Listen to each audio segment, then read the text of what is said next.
Community health નર્સિંગનો ખાસ topic demography. Demography શું છે? તો કે demography is a various aspect of population. શું કીધું? Various aspect of population, demography. Okay, આપણે પોપ્યુલેશનમાં મોસ્ટલી જોઈ ગયા છીએ, બટ આપણે પાછું ડેમોગ્રાફી સેમ ટોપિક છે પોપ્યુલેશનની જેવો જ ડેમોગ્રાફી. ઓકે, ડેમોગ્રાફીમાં 6 પોઈન્ટ આપવામાં આવેલા છે. એમાં પહેલો પોઈન્ટ છે high birth rate, death rate. Okay, birth rate અને ડેથ રેટ કેવો છે?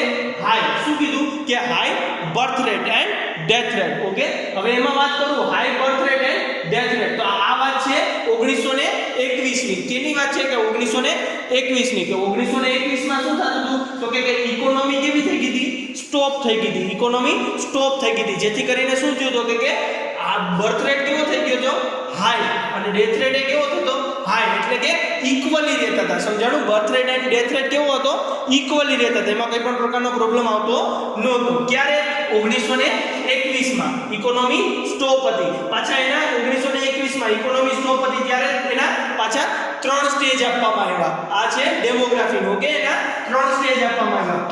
જ્યારે ઇકોનોમી સ્ટોપ હતી 3 સ્ટેજમાં એને ડિવાઈડ કરવામાં આવ્યું. ત્યારે પહેલા સ્ટેજમાં એને એવું કીધું કે high birth rate and death rate. શું કીધું? High birth rate and death rate. તમને બધાને ખબર છે કે બર્થ રેટ અને ડેથ રેટ શું છે? પાછું તો એકવાર હું કહી દઉં કે બર્થ રેટ કે 1000 ની પોપ્યુલેશન છે, કોઈ પણ એક ચોરસ ક્ષેત્રફળ છે એમાં 1000 માણસો રહે છે. ઓકે, એ જ ચોરસ ક્ષેત્રફળમાં કે 24 અવર્સમાં અથવા તો આપણે 1 યરનું લઈ લઈએ કે એ જ ચોરસ ક્ષેત્રફળમાં 1 વર્ષમાં કેટલા લોકોનો બર્થ થયો છે અને એ જ ચોરસ ક્ષેત્રફળમાં કેટલા લોકોની ડેથ થઈ છે. એને શું કહેવામાં આવશે? Death rate and birth rate. આપણે પહેલા જોઈ ગયા છીએ ડેથ રેટનું સૂત્ર અને બર્થ રેટનું સૂત્ર. Number of live people equal upon estimated of median population into 1000. Okay, એ જ રીતે આપણે વાત કરશું 3 સ્ટેજમાં એને ડિવાઇડેડ કરી દીધું. કેવી રીતે? કે stage 1 high birth rate and death rate, પછી stage 2 high birth rate and decrease death rate. કેવું કીધું? ડિક્રીઝ. એટલે કે બર્થ રેટ કેવો હતો? વધારે હતો, પણ ડેથ રેટ કેવો થઈ ગયો? ઓછો થઈ ગયો. ઓકે, આ પહેલું સ્ટેજની વાત કરી. સેકન્ડ સ્ટેજમાં શું કીધું? High birth rate and decrease death rate. હવે થર્ડ સ્ટેજની વાત કરીએ તો decrease birth rate and decrease death rate. શું કીધું? પહેલા સ્ટેજની વાત કરી આપણે. પાછું ઓકે, ક્યારે આપવામાં આવ્યું? તો કે high birth rate and death rate જ્યારે 1921 માં, ક્યારે? 1921 માં, જ્યારે ઇકોનોમી સ્ટોપ હતી. જે ઇકોનોમી કેવી હતી? સ્ટોપ હતી. ઓકે, ડેમોગ્રાફીમાં ત્યારે 3 સ્ટેજ આપવામાં આવ્યા. High birth rate and death rate. કેવા હતા? બે હાઈ. કેવા હતા? હાઈ, ઇન્ક્રીઝ હતા. ઓકે, એમાં સેકન્ડ સ્ટેજની વાત કરીએ તો high birth rate and decrease death rate. અને થર્ડ સ્ટેજની હું વાત કરું તો કેવું હતું? કે decrease death rate and decrease birth rate. Sorry, decrease birth rate and decrease death rate. ખબર પડી ગઈ?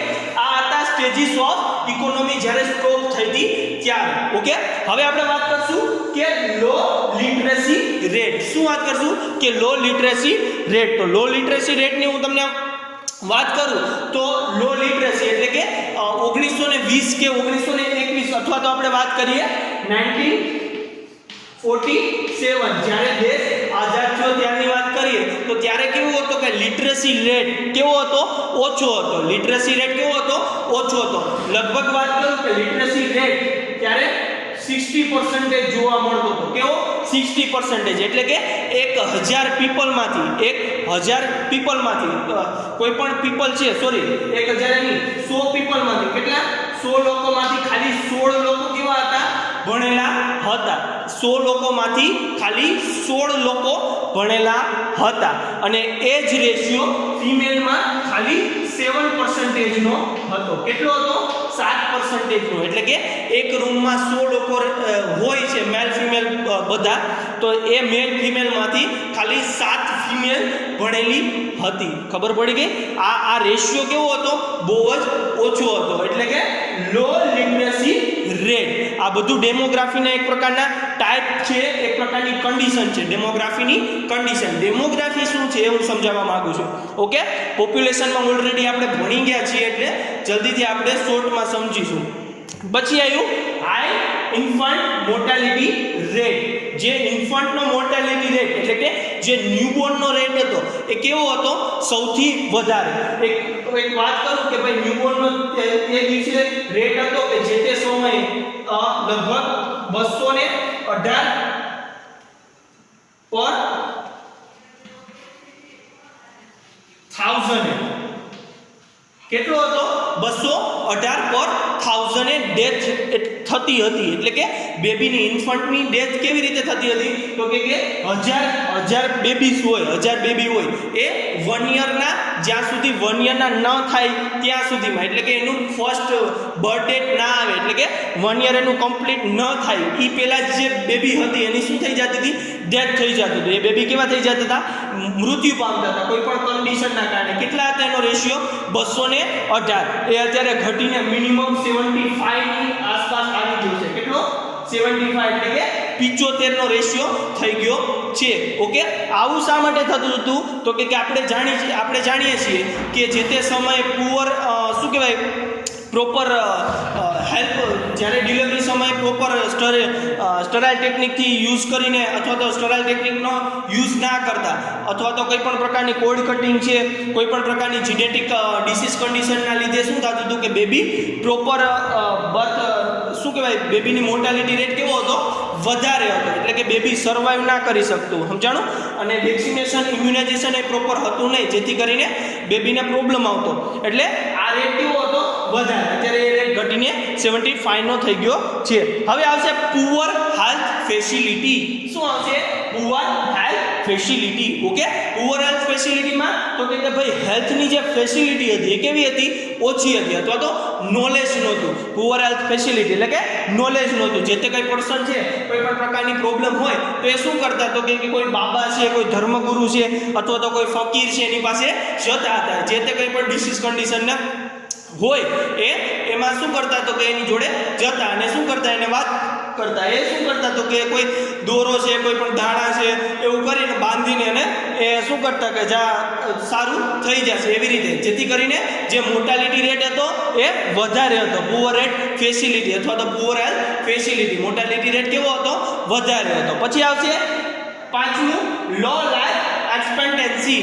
લો લાઈફ એક્સપેક્ટન્સી એટલે કે લો લાઈફ એક્સપેક્ટન્સી એટલે કે આજની તારીખમાં 2020માં જે WHO ના રેટ પ્રમાણે લગભગ એક્સપેક્ટન્સી છે. એક્સપેક્ટન્સી એટલે હું તમને સમજાવું કે એક પ્રકારની કે ઇન્ડિયામાં લોકો કે કયા એજ સુધી જીવે છે. એટલે કે આ WHO નો રેટ પ્રમાણે 68.6 આપેલો છે. શું કહેવાય કે 68.6 આપેલો છે એનો રેટ, કે WHO ના પ્રમાણે કે 68 યરનું કોઈ પણ પર્સન થાય પછી એની ડેથ થવાની સંભાવના સૌથી વધારે છે. આ રેટ કેનો આપ્યો છે? કે WHO એ આપેલો છે. સમજાણું? હવે પહેલાને જે જમાનામાં શું થતું હતું કે લો લાઈફ એક્સપેક્ટન્સી હતી, એટલે કે એની લાઈફ એક્સપેક્ટન્સી કદાચ 40 કે 45 યરની આસપાસ હતી. હવે આ શા માટે હતું? તો કે ઇમ્યુનાઇઝેશન શેડ્યુલ પ્રોપર નહોતું, પછી કે મની નહોતા, જેથી કરીને કોઈ પણ પ્રકારનું ઓક્યુપેશનલ રિલેટેડ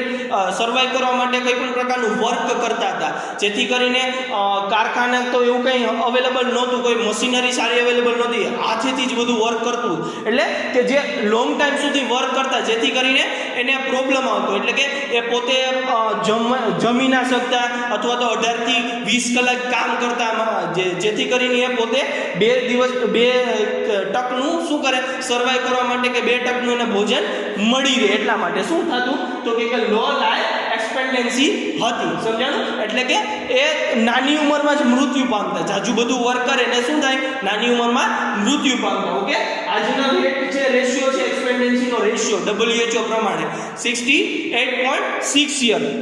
ઓકે, પછી આવશે હાઈ લેવલ ઓફ પોવર્ટી. શું આવશે? High level. Last point high level of poverty એટલે કે આપણને ખબર છે કે જેની પોવર્ટીની લેવલ કેવું હતું? હાઈ, સૌથી વધારે પોવર્ટી એટલે કે ગરીબ લોકો સૌથી વધારે રહેતા હતા. એટલે શું થતું હતું કે નોલેજ નહોતું. ઓકે, સર્વાઈવ કરવા માટે લોકો ઘરમાં વધારે રહેતા હોય, 5 લોકો રહેતા હોય, કમાવાવાળો એક વ્યક્તિ હશે. સમજાણું? હવે હાઈ લેવલ ઓફ પોવર્ટીના લીધે શું થતું હતું? તો તો કે એ પ્રોપર કેર ના કરી શકતા, એની જે કેર કરવાની હોય, ધારો કે કોઈ પણ પ્રકારની એક્સરસાઇઝ છે અથવા તો કોઈ પણ ડિસીઝ કન્ડિશન થઈ છે તો એને રેસ્ટ મળવો જોઈએ, તો એને રેસ્ટ મળતો નહીં, જેથી કરીને શું થતું હતું, જેથી કરીને જે ઇકોનોમી હતી, ઇકોનોમી કેવી થતી ગઈ, ડાઉન થતી ગઈ. ખબર પડી ગઈ?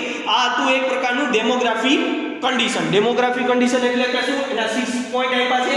High level of birth rate and death rate, low level of literacy rate, પછી હાઈ ઇન્ફન્ટ મોર્ટાલિટી રેટ, પછી poor health facility, low life expectancy and high level of poverty. Okay, આ 6 પોઈન્ટ ઉપર આખી ડેમોગ્રાફી આધાર રાખે છે. પછી આમાં આગળ પોઈન્ટ આવે છે, એમાં પોપ્યુલેશનમાં આવશે ફેમિલી છે, ફેમિલી પ્લાનિંગ છે, પછી આવશે કોન્ટ્રાસેપ્ટિવ મેથડ ને આ તે બધી વસ્તુ. ઓકે, એ ફેમિલી પ્લાનિંગ આપણે ઓલરેડી ભણી ચૂક્યા છીએ. ઓકે.